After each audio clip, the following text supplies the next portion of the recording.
الحمد لله نحمده ونستعينه ونستغفره ونؤمن به ونتوكل عليه ونعوذ بالله من شرور أنفسنا ومن سيئات أعمالنا من يهده الله فلا مضل له ومن يضلل فلا هادي له وأشهد أن لا إله إلا الله وحده لا شريك له وأشهد أن سيدنا مولانا محمدا عبده ورسوله إن الله وملائكته يصلون على النبي يا أيها الذين آمنوا صلوا عليه وسلموا تسليما.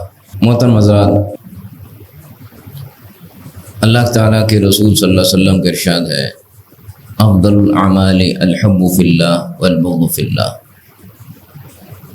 اعمال میں سب سے افضل عمل اللہ کے لیے محبت کرنا اور اللہ کے لیے نفرت کرنا ہے. اور یہ قربانی سے بھی ہم نے یہ عمل سیکھا ہے. قربانی جب ہم نے کی ہے تو قربانی میں بھی یہ تعلیم ہے کہ ہر محبت کو نیچے کر کے اللہ کی محبت کو اوپر کیا جائے. حضرت ابراہیم علیہ السلام نے اپنے بیٹے کو ذبح کیا، اس کے لیے تیار ہوئے اور بعد میں فدیے میں ان کو مینڈا ملا. تو بیٹے کی محبت بڑی عمر میں دل میں آنے کا امکان ہے کہ آخری عمر میں ان کو بیٹا ملا. اللہ کے خلیل ہیں، اللہ نے چاہا کہ ان کو پہلے ہی حکم دیا جائے کہ اس کو ذبح کرو. اور اس میں تعلیم امت کو ہے کہ ہر مرغوب اور ہر محبوب چیز کو تم نے دل سے نکالنا ہے. اس کے لیے تیار ہوئے. اور پھر قربانی پہ یہ بھی آیت موجود ہے ان صلاتی و نسکی و محیای و مماتی للہ رب العالمین. میری نماز، میری قربانی، میرا جینا اور مرنا اللہ کے لیے ہے. جینا مرنا اللہ کے لیے. زندگی میں ہر چیز آتی ہے، زندگی کی ہر چیز اللہ کے لیے ہو. اور زندگی سب سے قیمتی چیز زندگی کا جانا بھی اللہ کے لیے. تو قربانی یہ سکھاتی ہے کہ ہر عمل اللہ کی رضا کے لیے ہو. اسی لیے اس مناسبت سے اللہ کے رسول صلی اللہ علیہ وسلم کا ارشاد میں نے سنایا کہ اعمال میں سے افضل ترین عمل اللہ کے لیے محبت اور اللہ کے لیے بغض. نفرت بھی اللہ کے لیے ہو، اس میں ذاتی اغراض نہ ہو. محبت بھی اللہ کے لیے ہو، اس میں ذاتی اغراض نہ ہو. انسان کی زندگی کا اوڑھنا بچھونا اللہ کی ذات ہو، اللہ کے لیے سب کچھ کرے. اس کا لینا بھی اللہ کے لیے، اس کا دینا بھی اللہ کے لیے، اس کا ملنا بھی اللہ کے لیے. اور یہ عمل اللہ کو بہت پسند ہے. رسول کریم صلی اللہ علیہ وسلم کا ارشاد ہے ان اللہ تعالی یقول یوم القیامہ این المتحابون بجلالی. قیامت کے دن اللہ تعالیٰ فرمائیں گے میری عظمت کی وجہ سے آپس میں محبت کرنے والے لوگ کہاں ہیں؟ جو میری عظمت کی وجہ سے محبت کرتے ہیں. دنیا میں انسان محبت کرتا ہے کسی چیز کی وجہ سے. فرمایا جو میری عظمت کی وجہ سے محبت کریں. کسی کی طرف متوجہ ہونے کی کوئی وجہ ہوتی ہے، کوئی غرض ہوتی ہے. غرض سے انسان کسی کی طرف متوجہ ہوتا ہے. فرمایا اس کی کسی کی طرف متوجہ ہونے کی غرض میری عظمت ہے کہ اللہ بڑا ہے اور سب سے بڑا وہی ہے. وہ کائنات سب اسی کی ہے، میں اسی کے لیے سب کچھ کرنا ہے.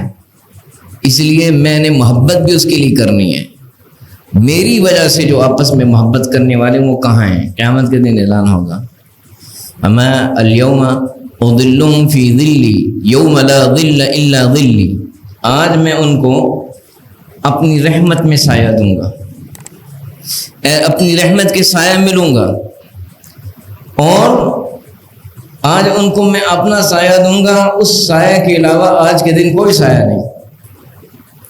قیامت کے دن گرمی اور شدید دھوپ ہوگی جیسے حدیث پاک میں موجود ہے، اور شدید تپش کی وجہ سے لوگ پسینے میں ڈوب رہے ہوں گے. اس وقت انسان کو سایہ کی ضرورت ہے. آج میرا سایہ ہے اور وہ سایہ اس کے عرش کا سایہ ہے. جو میرے لیے محبت کرنے والے ہیں ان کو آج عرش کا سایہ ملے گا. عرش کے سایہ میں ہر طرح کی رحمت بھی ہے، مغفرت بھی ہے اور ہر طرح کے کرم اور فضل ہے. اور یہ کام دنیا میں اللہ کے عرش کا سایہ لینا ہے تو یہ کام دنیا میں کرنا ہے. دنیا میں کیا کرنا ہے کہ اللہ کے لیے محبت پیدا کریں لوگوں سے. وجہ کوئی نہ ہو, صرف اللہ کی ذات ہو. یہ آپ نے کر لیا تو آپ کی آخرت کی تیاری شروع ہو گئی, اور قیامت کے دن کے اللہ کے عرش کا سایہ پکا ہو گیا آپ کے لیے. آپ نے اللہ کے لیے محبت شروع کر دی. اور یہ بڑا عمل ہے, یہ بڑا عمل ہے, اونچا عمل ہے. اللہ کے رسول صلی اللہ علیہ وسلم کا ارشاد ہے, من سرہ ان یجد حلاوۃ الایمان فلیحب المرء لا يحبه الا للہ. جو آدمی چاہتا ہے وہ ایمان کی مٹھاس کو پائے, ایمان کے مزے کو پائے. ایک ہوتا ہے ایمان اور ایک ہوتا ہے ایمان کا مزہ. ایمان کا مزہ ایک الگ چیز ہے.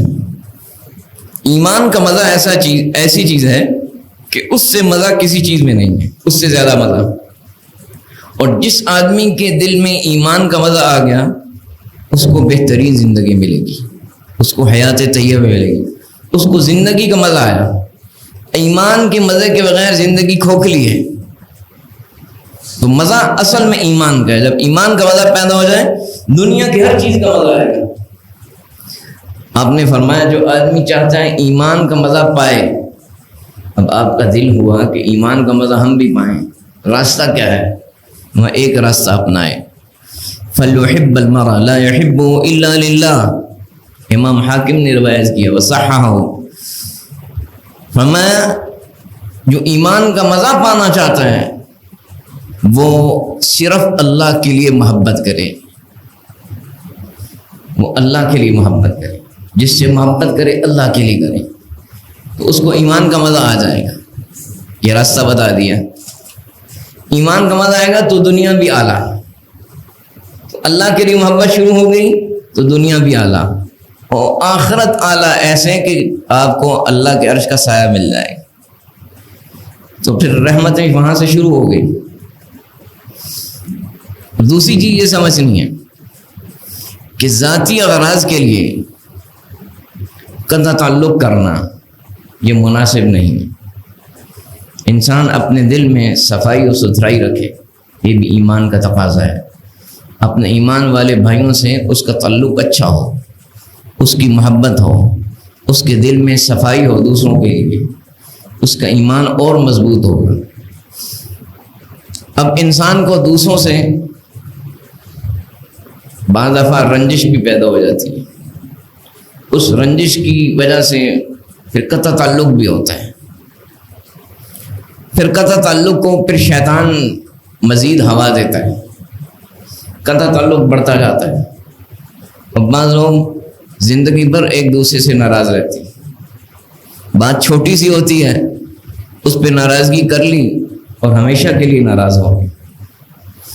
اس سے بچنا ضروری ہے. رسول کریم صلی اللہ علیہ وسلم نے ارشاد فرمایا, اس کو ادب المفرد میں روایت ہے, من حجر اخاہ سنتن فهو کصفک دمہ. جس نے اپنے مسلمان بھائی کو ایک سال کے لیے چھوڑ دیا, یعنی ناراضگی قطع تعلق کر لیا, اس نے ایسا کیا جیسے اس کا خون بہا دیا, اس کا خون بہا دیا. اس لیے اس بات سے گریز کیا جائے.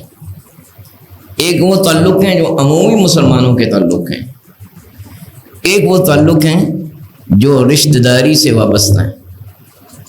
ان تعلقات کو اپنانا اور مضبوط کرنا اللہ کی ذات کے لیے ضروری ہے, کیونکہ رشتہ داری کا تعلق اس میں کوئی غرض نہیں ہوتی. باقی تعلقات میں دنیاوی اغراض ہو سکتی ہیں, جیسے آپ کا کسی کے ساتھ کاروبار ہے, کسی کے ساتھ اکٹھا آپ جاب کرتے ہیں, یا کوئی دنیا کا معاملہ ہے, وہاں آپ تعلق قائم رکھتے ہیں. لیکن رشتہ داری کے ساتھ تعلق قائم رکھنا صرف اللہ کی رضا کے لیے ہوتا ہے, کیونکہ ایک رشتہ دار ہے, آپ کا رشتہ داری اس سے والد سے یا والدہ کی, وہ کسی بھی شہر یا کسی بھی ملک میں رہتا ہے. اب آپ کو اس کا اور آپ کا کوئی دنیاوی رشتہ نہیں ہے, کوئی دنیاوی لین دین نہیں ہے. اب وہاں تھوڑی سی ناراضگی بھی ہو, لوگ آسانی سے رشتہ داری کو توڑ دیتے ہیں, تعلق ختم کر دیتے ہیں. ہمیں اس طرح نہیں کرنا. اس معاملے میں حکم سخت ہے، تعلیم سخت ہے، اس لیے اس معاملے میں سنجیدگی بھی لانی چاہیے۔ روایت موجود ہے متفق علیہ، لا يدخل الجنت قاطع، رشتہ داری توڑنے والا جنت میں نہیں جائے گا۔ اب حکم سخت آ گیا، رشتہ داری توڑو گے تو جنت میں نہیں جاؤ گے، اس لیے جنت میں جانا ہے تو رشتہ داری کو مضبوط کرنا ہے، اور رشتہ داری اسی طرح مضبوط ہوگی، ان سے درگزر کریں، ان کی غلطیوں سے صرف نظر کریں، اور ان کی نادانیوں کے باوجود ان سے اچھا تعلق قائم کریں، ان کے ساتھ مہربانی اور اچھے سلوک کا رشتہ قائم کریں۔ یہ اس میں آپ کا اپنا فائدہ ہے، آپ کا اپنا فائدہ ہے۔ اس بات کو ذہن سے نکال دیں کہ مجھے اس رشتہ دار سے کیا فائدہ، آپ کا اپنا فائدہ ہے۔ اب اگر اس سے رشتہ داری توڑیں گے تو آپ کا جنت کا داخلہ خطرے میں پڑ جائے گا، اس لیے آپ اس سے رشتہ داری قائم رکھیں، حسن سلوک قائم رکھیں، درگزر کا معاملہ قائم رکھیں، اپنی ذات کے لیے کریں۔ اسی طرح رشتہ دار ہوں یا لوگ ہوں، ان کے درمیان جوڑ پیدا کرنا یہ بھی ضروری ہے، اس کے لیے کوشش بھی کی جائے۔ ایک بات اس میں آئی، آپ خود دوسروں سے تعلق نہ توڑیں اور رشتہ داری نہ توڑیں، تعلق ٹوٹ جائے تو اس کو جوڑیں، اور رشتہ داری کو جوڑنے کی زیادہ سے زیادہ کوشش کریں۔ دوسری بات ایک یہ بھی سامنے آئی کہ جو لوگ آپس میں ٹوٹے ہوئے ہوں ان کو بھی جوڑنے کی کوشش کریں، یہ بھی اللہ کو بڑا پسند ہے۔ چنانچہ امام ابو داود نے روایت کیا، رسول کریم صلی اللہ علیہ وسلم کا ارشاد ہے، الا اخبرکم بافضل من درجۃ الصیام والصلاۃ والصدقہ، کیا میں تمہیں ایسا عمل بتاؤں جو روزے سے زیادہ درجہ رکھتا ہے، جو نماز سے زیادہ درجہ رکھتا ہے، جو صدقے سے زیادہ درجہ رکھتا ہے۔ یہاں یہ بھی ذہن میں ہو کہ روزے سے مراد یہ نہیں کہ آپ فرض روزہ چھوڑ دیں اور وہ عمل کریں، یا فرض نماز چھوڑ دیں وہ عمل کریں، یا فرض صدقات چھوڑ دیں وہ عمل کریں، ایسا نہیں ہے۔ فرض اور واجب صدقات آپ کریں گے، نماز بھی پڑھیں گے، روزہ بھی رکھیں گے۔ یہاں نفلی اعمال ہیں کہ آدمی نفلی روزے رکھنا چاہتا ہے، اور ایک آدمی نفلی نمازیں زیادہ پڑھنا چاہتا ہے، اور ایک آدمی اسی طرح نفلی خیرات زیادہ کرنا چاہتا ہے، وہ بھی کریں، اس سے نہیں روکا گیا، لیکن کہا گیا ایک اور کام پہ بھی توجہ دینی ہے، کسی عمل کو نہیں چھوڑنا ہے۔ آخرت کے لیے ہمیں ایک ایک عمل کی ضرورت ہے، کسی عمل سے پیچھے بھی نہیں ہونا، اور ہر عمل کو جلدی کرنا ہے، تاکہ ہم نفس کی شرارتیں بیچ میں آتی ہیں اور انسان نیکی سے پیچھے رہ جاتا ہے۔ لیکن فرمایا ایک اور عمل پہ بھی تم نے توجہ دینی ہے۔ وہ عمل کیا ہے؟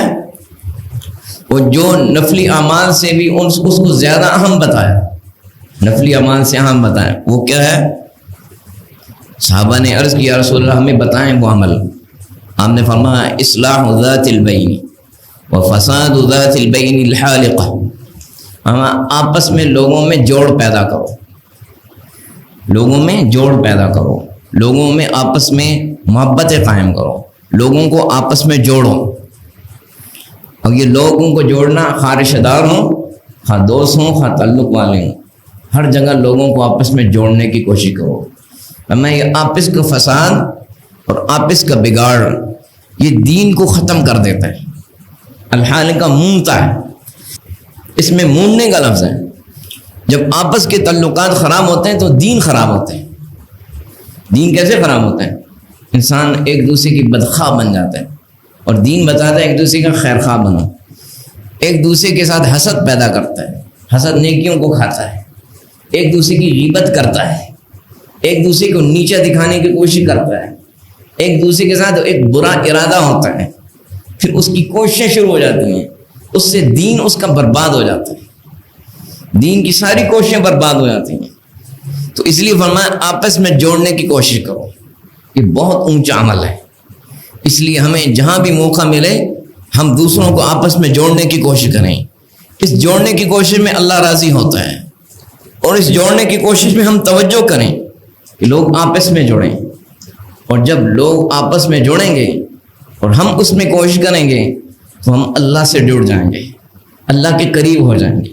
جب اللہ کے قریب ہوں گے تو اللہ کی مہربانی ہے کہ اللہ کی مخلوق کے ساتھ شفقت کا معاملہ، کیونکہ اللہ بھی چاہتا ہے اس کی مخلوق آپس میں احسان کا سلوک کرے۔ اللہ اپنے بندوں کے ساتھ احسان کرنا چاہتا ہے اور احسان کرتا ہے، آپ بھی اس کے بندوں کے ساتھ احسان کا معاملہ کریں۔